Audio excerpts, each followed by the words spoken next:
Hello, and welcome to another episode of CISO Tradecraft, the podcast that provides you with the information, knowledge, and wisdom to be a more effective cybersecurity leader. Today, we're going to talk about money. Basically, as an executive, you need to be able to run an effective budget. But what happens is, as CISOs, we spend the majority of our career learning technology skills and tool sets and managing our people, perhaps, but budgeting and resource management sometimes comes as an afterthought. But being able to do it effectively could be a key performance differentiator in your job as a security leader. A lot of what we've learned in the past has pretty much come from on the job training. We figure stuff out, we get it right, great. We get it wrong, we pay the penalty. And then maybe within the next year or so, we get to try to correct that. Well, our goal today is to be able to give you some insights by talking to an expert who's been through a number of CISO roles, but also learned an awful lot about budgeting. And originally, we're going to give you a big, long episode with the whole preamble on it. But my guest was just so eloquent that, you know what? We're going to give him the whole show.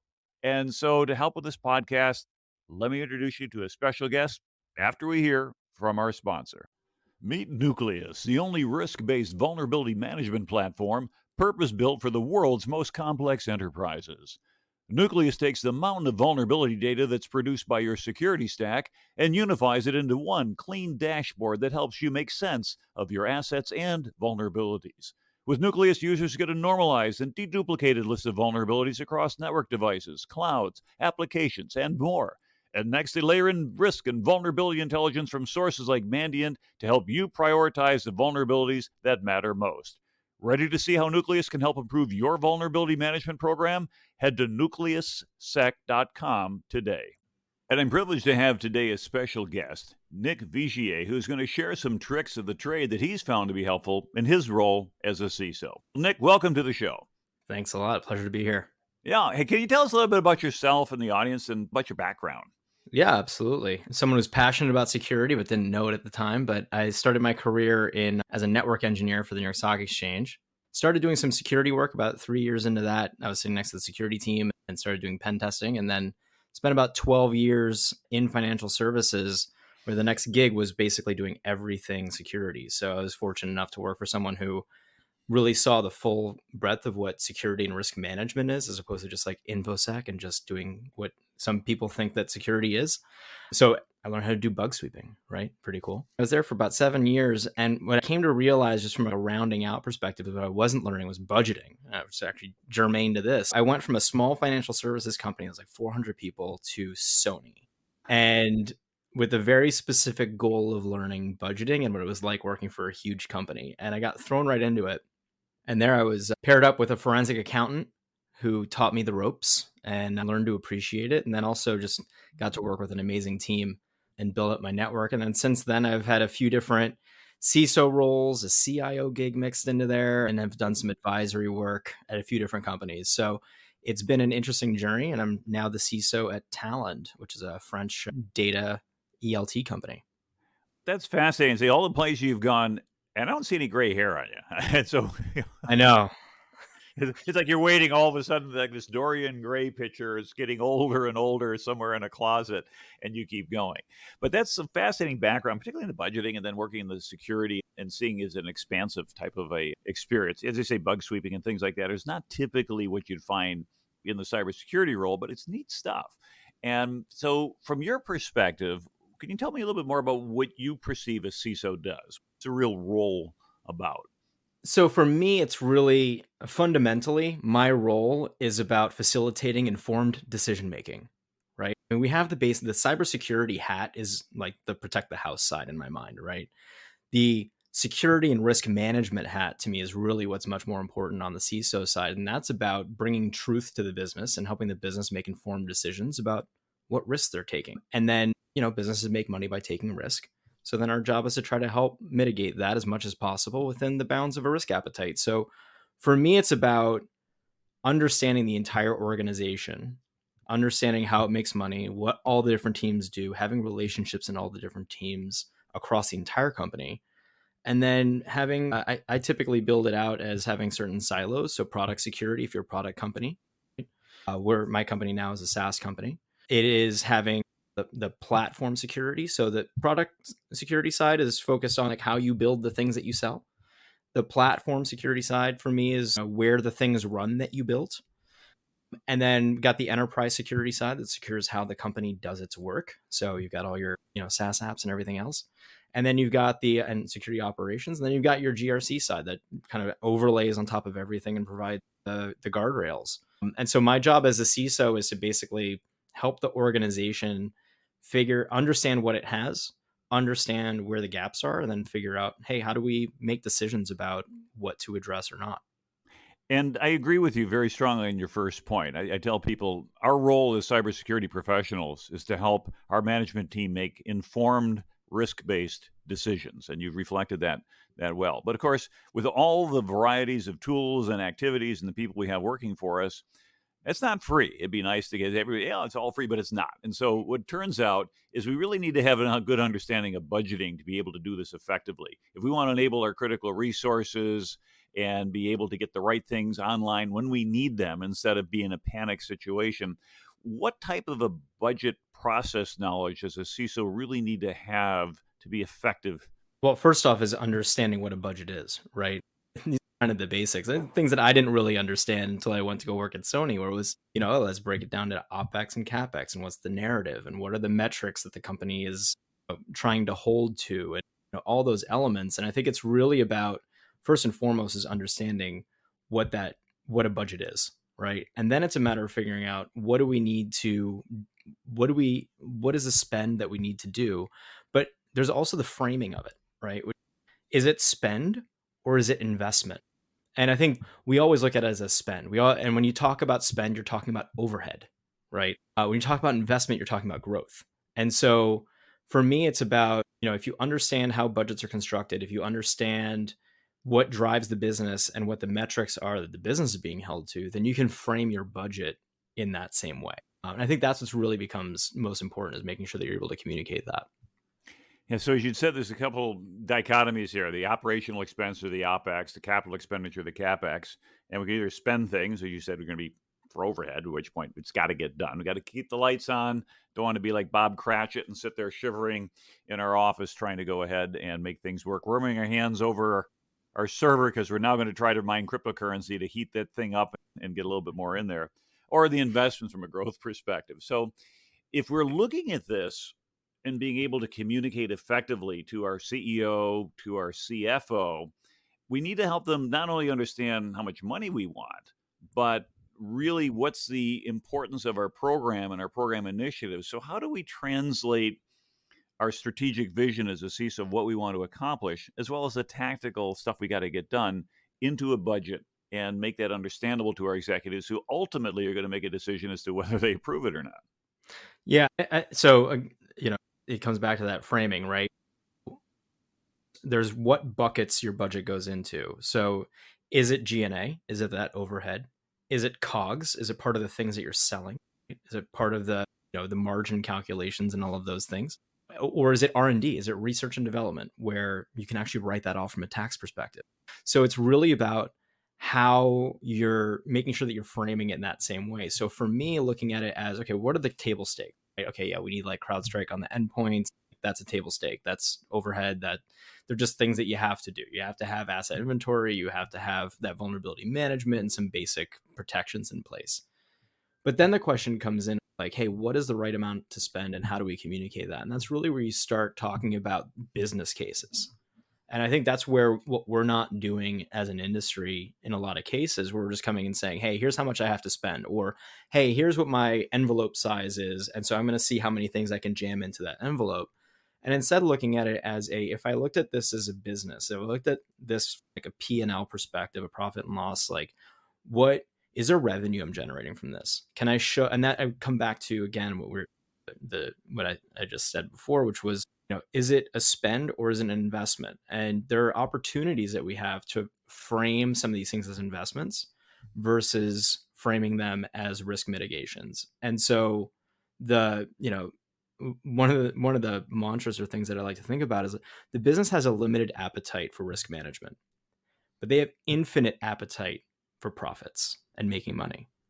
And so if you're able to take some of these things that need to get done, but you're able to frame them as how they're actually going to help accelerate the business or improve the business, that brings the CEO and the CFO along on the journey that you're not just there to lock the doors. You might actually be there to help put another floor on the house. And that's a very different conversation. So it's a matter of balancing all this together. If you're able to establish the risk posture, risk appetite, help guide the conversations around what it means to make an investment or not, or do a spend or not, and then help the business make a decision about what those trade-offs are. I think that's where, you're having that conversation the way that everyone else at the table is having that conversation. And I think one of the things we've done here at CISO Tradecraft is look at the role here as saying, as a CISO, we're really in the business of revenue protection for the enterprise. That's a different take entirely than we're here to consume resources and just to be a spending line that doesn't generate anything. Because if you become just a commodity spend line, you're like the toilet paper. They're going to buy the cheapest stuff they can get to meet the compliance. Okay, fine. Mm-hmm. And then it's a hygiene factor.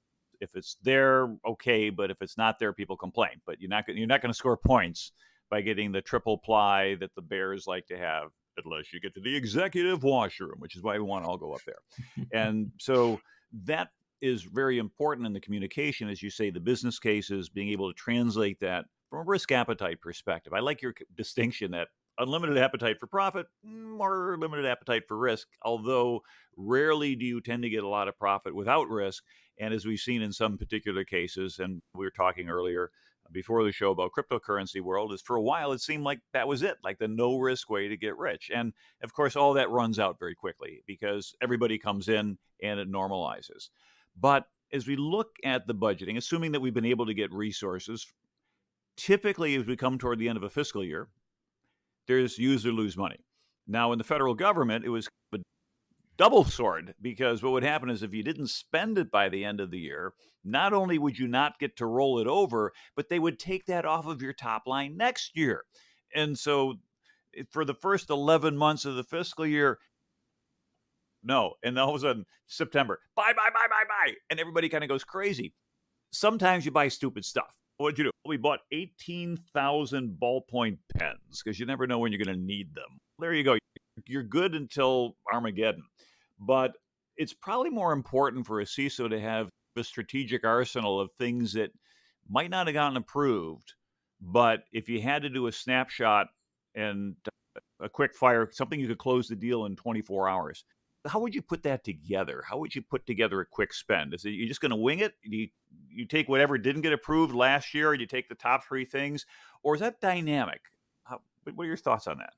Yeah, I mean, it all depends. I mean, there's always a stable of things that you have lined up that, you have a business case ready for, you've already gone through, you preemptively do the due diligence on, and just make sure that you have it in the stable ready to go. And the things that I have cash right now that needs to get used. And you see this a little bit less maybe like in the commercial world, definitely in the government side. And September is definitely the free for all time frame. But the private sector side of things, there might be some extra money at the end of the year. It usually doesn't affect in the same way from a like cutting it off the budget for next year type of thing. The simple wins for me are, is there a quick win to get from hey, there's a pen test we've been holding off on. There is a contracting engagement that we can have someone come in and do a quick uplift for us, things like that. So having a bench of initiatives or pre-cleared things that you can get done quickly. And I think having a partner in place that you can use to help execute quickly, I think become the key element. So I think it's really about having that optionality available to you, but always having, if you have a strategic plan, the things that you would like to get done if only you had a little extra cash. But don't wait until you have the extra cash to figure out what those things are or to get them through the paper trail or paper process that you need to go through. Try to work on that preemptively. So then if you're at the end of the year and you're suddenly trying to get something done, guess who else is trying to get stuff done at the end of the year? Everybody else. So if you make that process go smoother, you get your stuff faster and you get through the process as opposed to being stuck at the end of the year not having gotten the deal done. Now, when I was in the government, in the military, we had a term we called the color of money. We had blue dollars and red dollars and green dollars. And what essentially that meant is that certain things would either fit into OPEX or CAPEX. You couldn't cross the stream, so to speak. But we find out is that one of the things potentially toward the end of a fiscal cycle is to say, hey, if you got lose or use money, how about a training voucher? We go ahead and you can buy training for next year. You pay now, and then you can cash that out. And I've seen some training companies be very effective at extracting a lot of money that way. And then, of course, producing some value later on. Is that something that you can recommend? That is definitely a great option. I think there are other examples too where, especially with cloud now, you've got AWS Marketplace, you've got committed spend, things like that. And then maybe you're not going to hit the committed spend level that you anticipated, but hey, we really have to hit it so we can get the discount level that we negotiated. There's another opportunity there to help each other out. I think that's, from a budgeting perspective, this is another really important thing for CISOs to understand, is that your SRE counterparts, your infrastructure, your CIO or CTO, have spend that they have to do. And if you're able to execute your spend in their lane, it actually helps them, right? And then it's a win-win. You can get a deal done faster because you're going through a marketplace, and you're helping them hit the committed spend, so they get their discount levels for their infrastructure. So to have those relationships, to understand it's more than just like, oh, I got a deal signed. It's figuring out which avenue is what's going to help execute on that. And those become those weird dollars. How do I manipulate that in the right way in order to get the job done and help the business? Now, have you run into commercial organizations that have similar, if you will, buckets of money or spending targets that we find in the federal government, for example, corporations or minority owned, or in my case, a service disabled veteran owned small business, an Yep. SDVOSB? That, in a way, if you can say, hey, I have a vendor, and they offer something that we have, and oh, by the way, it helps you meet your spending quota targets, you actually, oddly enough, become a bit of a hero helping somebody else spend their money on your stuff, which sounds like a perfect type of a storm. And it's a great way to get your spend done. I mean, you're absolutely right. If you're getting government funds and now you have maybe weeby requirements and things like that, it's super important to do the right way and to get done. And if you have an opportunity to help that metric, and this is really important, what are the business's metrics as it relates to the financials? That's a metric, right? You may have a metric around only a certain percentage of spend can be for G&A or overhead, or a certain metric around margin. And so you want to make sure that as you think about budgeting, that you're using those and taking those into account, because that's what's going to help you be part of the business conversation. Now, one of the things is that as we spend, given, let's say we have a 1 year budget, and okay, fine, here's your money to execute. It never usually shows up on day one. You don't get this giant pot of money, but usually your comptroller or somebody is going to mete it out to you at regular intervals. And I learned early on in my career that you kind of need to spend as you go along. And I tend to not waste resources. Therefore, I was, if you will, well below glide slope. But the idea was I have some major purchases coming up a little bit later. I am going to really cut down on my OpEx so I can have more CapEx. And then what I found out is after the first budget review, about a quarter or two into it, one of the other department heads was spending like a drunken sailor, if you pardon the term. And they're like, he needs more money. We're giving him your money. But wait a minute, I'm a better steward of the resources. Yeah, but he's spending faster. He needs it. And he had a few more years experience than I did. And he kind of looked at me like, yeah, Hardy, you're an idiot. Now I know better.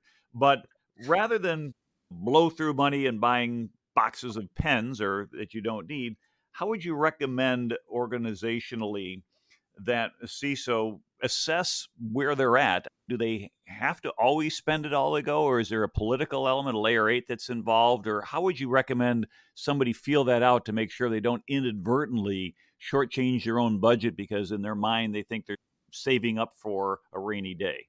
This is where having a strong partnership with your financial planning and analysis team is really key, right? It's really about having that relationship where you're managing the P&L with your FP&A representative and keeping track of how that monthly spend goes. Like, for example, you might have someone leave your team. Well, now their accrued salary isn't getting paid out to anybody because you haven't replaced them yet. So now here's a whole bunch of money that's going back into the OpEx pool. And so trying to, you got to manage all of those things together to figure out how you're executing, but working closely with your FP&A team is going to help protect you. I think the other thing is, I think a little bit to your point, is one of my goals as a CISO is to make sure that my budget isn't subordinate to somebody else's budget. That someone can't just come in, like the CTO can't like come in and be like, hey, by the way, that headcount you had, yeah, I'm taking it and I'm moving it over there. Like, okay, but the headcount I have is because the business was addressing a risk item, and we now have to go and adjust the risk statement at this point and things like it isn't just like moving a developer from one team to another. There's an actual business reason why we're doing this. And so making sure that that budget stays atomic helps to keep a little bit of that independence and a little bit more of that control over how you're executing. Yeah, and in a way, I'd almost be inclined to say, here, sign here that you are accepting this risk on behalf of the organization, and you're doing so personally. And if things go sideways because you pulled the resource and we don't have it anywhere, I'm not sure where you're going to be working next month. But yeah, most people don't want to do that. But rather than go into that contemplating the, oh, wow, we could do this or whatever. If we think about it, though, we brought up a number of ideas so far that it's a bit of wisdom based on experience that you figured out over the years. But what are the things that going into, for example, a first CISO job that you really wish you knew about budgeting that maybe took a mistake or took some hard learning or just sometimes? What wisdom can we impart now to people so they could give them a jump on doing it right? I think it's really around, I think what one of the things I said before was it's around the framing. It's around how you tell the story around your budget. I don't want to say your spend because it's that difference between investment versus spend. It's that difference of where I'm allocating my funds so that I make sure I scale with the business. So, and I very much looked at it as kind of the same way that you get in all of the surveys, a percentage of IT spend or a percentage of like total revenue or whatever. Like, well, that's great, but a security team's budget is actually split out across a bunch of different areas. How one percentage works against one metric versus another is going to be very different from company to company. Forget about industry to industry. And so for me, it's now more about making sure that I understand that context and that I'm also telling the full business story around it. Like, how much revenue can this actually generate? So like, hey, we're bringing in a tool to eliminate answering security questionnaires. Well, great. That's a lot less pain, but hey, that's also accelerating the deal cycle and bringing customers on board faster, which actually generates revenue.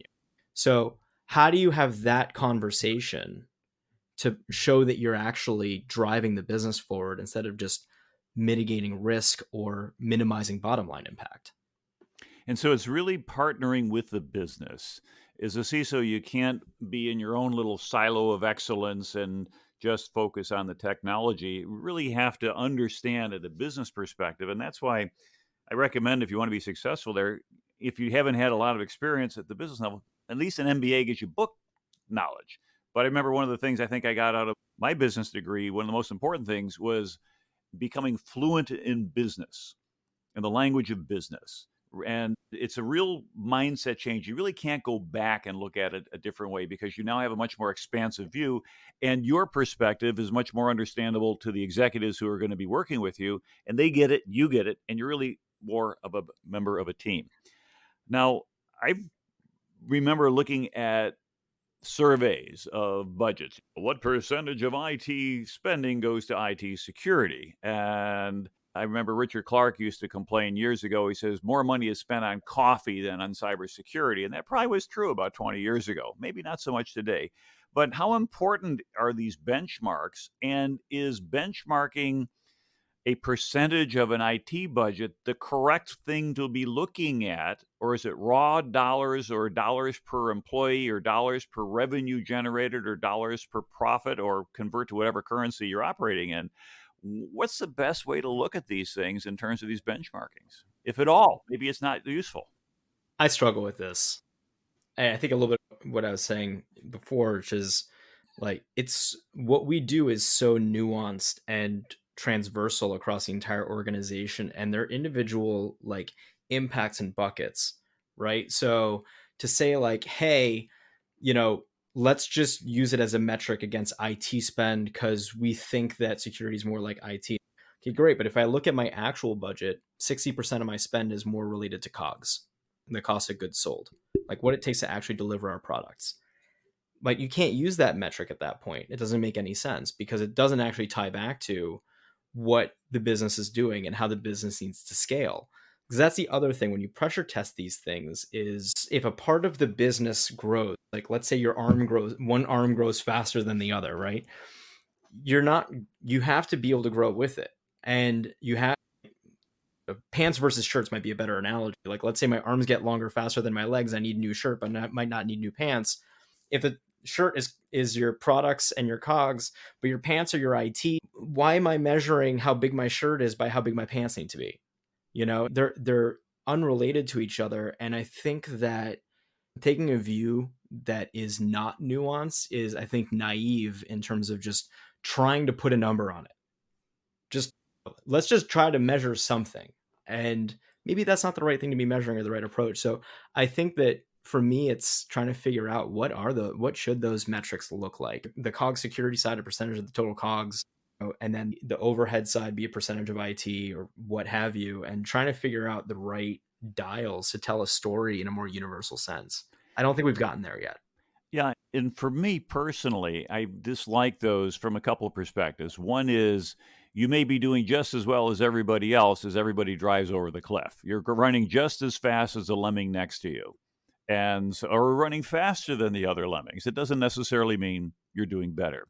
But if you focus on the mission first, executing the business, as you said, delivery of revenue, what does it take to be able to provide that enhancement? How do we get deals closed faster? How do we reduce our overhead and our costs by reducing the risk and things such as that?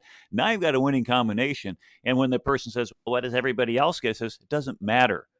I don't want to be like anybody else. We're better than they are. And if you measure yourself against the people you're beating, that's not the way benchmarks work. Benchmarks are supposed to be find the level of excellence in your industry and try to equal and then exceed that. And so, from that certain perspective, you want to look around for anybody who says, "Oh, so you're admitting that you're really not excellent already, that you're actually just a runner up and we could do better. We need somebody else to show us how to do our business." And again, and not trying to be confrontational, but you can turn these things a little bit sideways to start to diffuse them early on to say, what we're doing needs to be done effectively in our environment, and our environment is what matters most. And what might be really interesting is instead of trying to take it as a let's measure the exhaust, but let's measure the actual gas in the tank, it might make more sense to say why not measure the level of risk being accepted by the organization compared to its peers, right? Mm-hmm. Is your organization taking more risk? And that really then should dictate how much you spend in different areas and everything else.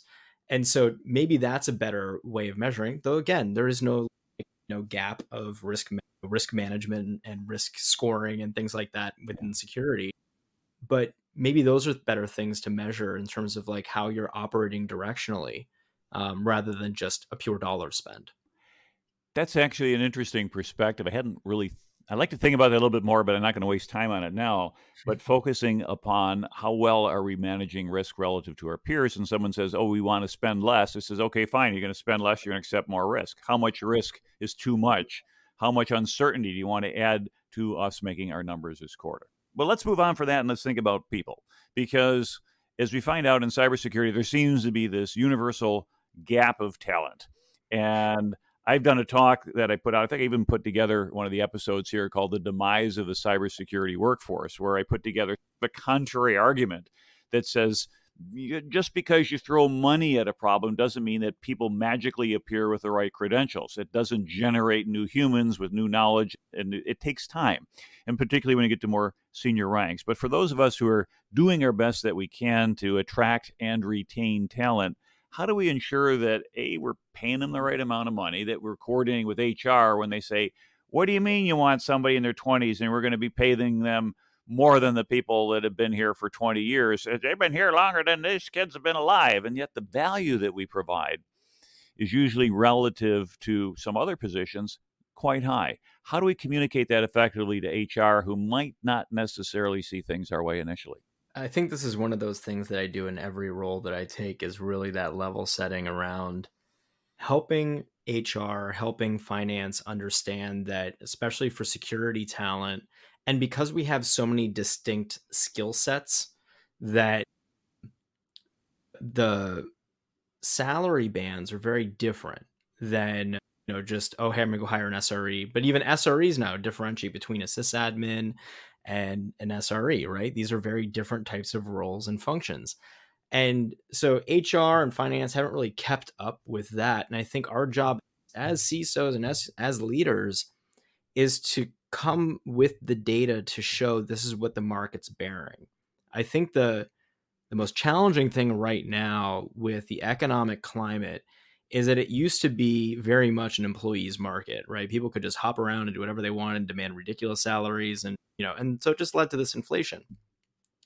But now with companies, going under and doing layoffs, it's a question of like, how long is it going to take for these salaries? Will they normalize? Will they come down, right? Or will they just plateau versus continuing to go up? And then how do you not overpay? And I think that's what companies are really scared of right now. It's like, okay, we acknowledge that they get paid more than everybody else. Are we overpaying them to where the bands are going to be in a year? Because you can't really do pay cuts usually. So I think we're in this really weird state right now where companies don't want to overcommit on salary spend. We have numbers and metrics, but they're all about 8 to 9 months old because these surveys happen once a year. And how do you properly do the framing? But I think it's super important as security leaders to be the ones that help HR and finance understand the nuances of these roles, that these roles aren't interchangeable parts. Like I can't take a GRC person and put them on cloud engineering. Probably not going to work out very well. They're very different skill sets, very different mindsets, very different everything. So it's trying to manage that expectation and help them understand, because fundamentally the problem we have is because they just don't know, and that's okay. So we need to educate. Well, that's some good insight. Now, when we're talking about budgeting, of course, it's really what we're talking about for the show here. Sometimes the company executives say, "Oh, we're going to do a holdback. We're going to hold back 10% of your budget across the board just in case we need it later on." And therefore, you're supposed to, you fight for your budget, you barely eke out what you need, then you got to fight with one hand behind your back. What do you think about that practice? And as a CISO, is there maybe some way we can answer that in a way to say, okay, you're special, we don't do that to you? It's challenging. Some of it is just the business reality, right? And saying, hey, the business needs to save money. Where are there places that we can save money? Is there spend that we can defer? I mean, I think everybody's going through this right now. And as partners in the business, I think it's really a matter of saying, here's the trade-off. Yeah, I can delay that spend, or I can buy fewer licenses, or I can delay that hire. But here is the effect, and here's how that affects our risk management process, our risk appetite. And maybe the company's risk appetite has gone up because the revenues aren't where they need to be and they need to save some money. And that's okay. No one wants to slow down. No one wants to give up budget. No one wants to have to back off their plans. But it sometimes is just the reality of business. And right now it's a reality for a lot of businesses. So it's a matter of realizing that we can have a different kind of conversation than the rest of the business because of the whole risk appetite conversation, because of the fact that we oftentimes have visibility all the way up to the board. And sometimes the board is making the decision on whether or not risks are acceptable. And so we're empowered to have a slightly different kind of conversation about those holdbacks. But the reality is they may very well still happen. And then it's a matter of just figuring out, hey, where's the right place? How do I help without sacrifice, without doing too much that's going to hurt the business? Yeah, and again, you don't want to be difficult, but in a way, it's a little bit like saying, since we are providing the assurance of being able to execute to mission from an IT perspective, if you want to cut back 10%, then here's the equivalent. Every other Friday, you may not put on a seatbelt. You have to, and you got to turn your airbags off. Now go out and drive down the highway, do all the stuff you do, put your family in there, put your kids in there, and tell all the kids, no seatbelts. And let me know how that works out for you. And again, you got to it's a way of reframing things, because I have found over the years that if you do that, no. And then you talk to the executives like, isn't this company important to you because it's feeding your family and it's the future for you? Then why would you treat them any less carefully? But the answer from the business is, well, then we won't take the car and we'll walk. And that's okay. And I think that's where we end up in a lot of situations where we take on too much of a sense of responsibility for saving the business. Mm-hmm. And in reality, it is a business decision. It's why defining that risk appetite and risk tolerance is super important, why triangulating that with the board is super important, and making sure that everyone understands the implications and maybe there's another route to take. But we get very emotional or bought into our own approach of things. And I think that sometimes we have to just maybe become a little bit more disconnected from that emotion so that we can really be true stewards of the risk management for the business.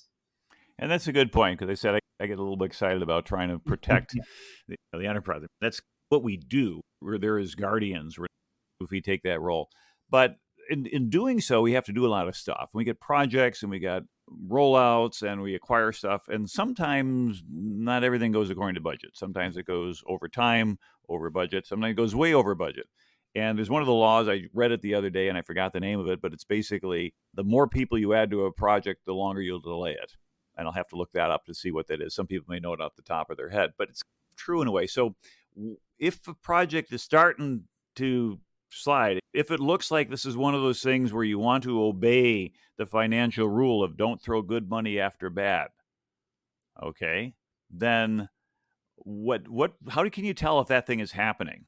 I mean, I think so when you're actually in the middle of the project, I mean, that just to me is kind of like good project management. I think the fallacy that we put ourselves into is this whole notion of sunk cost, or that's the way we've always done it, and things like that, where technology changes, costs change, approaches change. It's okay to say, hey, you know what? Yeah, we spent $100,000 on that risk management solution, but it's not doing the job for us. Let's get rid of it. It's okay to get rid of it. Just because we've already spent $200,000 on it over the course of the last 2 years doesn't mean that that justifies its continued existence. And I think that's what we have to have the courageous conversations about. There's is this thing going off the rails in implementation? It's just a matter of how you're tracking it to execution and your success metrics. But I think it's the same thing to always being willing to take a look at, if I had to make the same decision today that I did back then, and I had the information that I have now, would I still have made the same decision? And if the answer is no, then having the courage to stand up and say, you know what, that thing, it was fine, and or we thought it was going to deliver a certain outcome, but it hasn't. We either get rid of it or we pick a different path. And that's okay. That has to be okay. Because otherwise you're going to be stuck in this analysis paralysis mode and or not accepting the fact that you're wasting money. And both of them are losses. And so it's a matter of figuring out, how do you move with alacrity while having the flexibility to make a change or make a decision later on that doesn't put you in a blame situation. You have the psychological safety to go and actually course correct. And as a result, what we want to be able to do is have a pulse on all the activities that are going on. Some of them are going to go well, some are a low burn rate. The big deal ones probably require greater scrutiny because from that perspective, there's more risk involved if you're spending more money. And some of them may be allowed to spend the money, but fairly low risk. It's a well-established contractor or vendor. They know what they're doing. They've delivered for years, and it's very unlikely it's going to go sideways. And in other cases, innovation brings with it its own risk because we've done it before. That's why it's innovative, and it could provide a huge benefit for the business, or it could bottom out and things like that. And so as you look at all these different programs and things like that are out there, how do we focus our attention among all the other things we need to do as a CISO, at least from a budgetary perspective, on what we should be looking at the most carefully, not necessarily micromanaging it, but giving it an additional scrutiny? I think it's our responsibility as leaders to kind of have a pulse on that, right? And keep an eye on where things might be going sideways or need a little bit more attention. And I think to your point, there's some people that deliver in a proven fashion that can be trusted more and more of a leash. And then others where you're like, hey, this is a higher risk project and I need to keep a closer pulse on it. I think it's just a matter of having that level of awareness. And this again comes back to where, as a CISO, you're working across the entire business. And I think that we have this really unique vantage point where, and I've actually said this to some finance folks, of if you want your ultimate set of business efficiency consultants, it's going to be in your security organization, because we see everything. And we also see where efforts are being duplicated or where things are being missed, or where things are going off track. And we're often the ones to try to help get it back on track or try to mitigate the risk and whatnot within that. So I think that we're uniquely equipped to spot that and to provide the support to the business to address it, regardless of whether it's a security project or not. Being able to anticipate where things are going to get complicated becomes really important. It is. And we have to manage among budgets or time budget here. And this has been awesome. We're getting close to the end of the show. So, any thoughts in terms of other tips or tricks that you've observed over the years that could be leveraged by our listeners? What I've thematically been saying is take a dispassionate approach to things is really for me the biggest thing. The decision is the business's. It's not right, it's not wrong, it's just different. It's theirs. And when we have too much of a emotional stake in it, we take on too much responsibility for the decision itself. Our responsibility lies in the quality of the decision, not the decision itself. And so the ability to separate ourselves from that, I think, allows us to manage our stress levels a little bit more, perhaps. It allows us to deliver more effectively and act in a more balanced way. And I think that to me is the biggest tip is make sure that you're not getting into the amygdala hijacks and getting into the emotions of it. But we want to make sure we're passionate about the subject, but we're not emotionally vested in it because the business may make a decision. I think to your point that, hey, we have to cut things back. Well, that's not an affront against security, and the business might be willing to take some risks, and that's okay. And I think that's really, we as an industry need to realize that we are not here to save everyone from themselves. We're here to make them aware of the risks that they're taking.